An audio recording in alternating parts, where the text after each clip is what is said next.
Hi everyone, welcome to my channel. After a month உங்கள் எல்லாரையும் meet பண்ணுறது ரொம்பவே ஹாப்பி. ஸோ இதுக்கப்புறம் ரெகுலராக வீடியோஸ் அப்லோட் பண்ணுவேன்னு நினைக்கிறேன். ஸோ இன்றைக்கி என்னென்னா மீஷோ ஃபைன்ஸில் கார்டனிங் பண்ணணும் அப்படின்றவங்களுக்கு ஒரு யூஸ்ஃபுல்லான விஷயம் தான் உங்கள் கூட ஷேர் பண்ணிக்கிறேன். ஸோ ரெண்டல் ஹவுஸில் இருக்கிறவங்களுக்கு பிக்கஸ்ட் கன்சர்ன் என்னென்னா அங்கே இருக்கிற டைல்ஸையோ வாலையோ வந்துட்டு ரொம்ப டேமேஜ் பண்ணாமல் நம்ம வந்து யூஸ் பண்ணணும் அப்படின்றது தான்.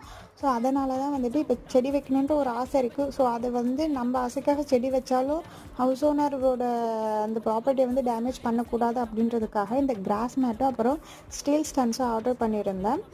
ஸ்டீல் ஸ்டாண்ட்ஸ் வந்து கீழே வந்து டைல்ஸில் வச்சு நாம் வந்து மெயின்டைன் பண்ணுறப்போ இன்கேஸ் மழை தண்ணி இல்லை எக்ஸ்ட்ரா ஏதாவது தண்ணி பட்டுச்சுன்னா ரஸ்ட் ஃபார்ம் ஆகும் அப்படின்றதுக்காக அதுக்கு கீழே இந்த கிராஸ் மேட் போட்டு அது மேலே இந்த ஸ்டீல் ஸ்டாண்ட் வச்சிடலாம் அப்படின்ட்டு இது வாங்கியிருக்கேன். 8 பீஸ் 300 சம்திங். அதே மாதிரி கிராஸ் மேட் வந்து 160 சம்திங்க்கு வாங்கியிருந்தேன். ஸோ ஹவுஸ் ஓனர் வந்து வரப்போ நமக்கு எப்படி வீட்டை கொடுத்தாங்களோ அதே மாதிரி நாம் அவங்களுக்கு போகிறப்ப கொடுக்கணும் இல்லையா, அதுதான். தேங்க்யூ ஃபார் வாட்சிங்.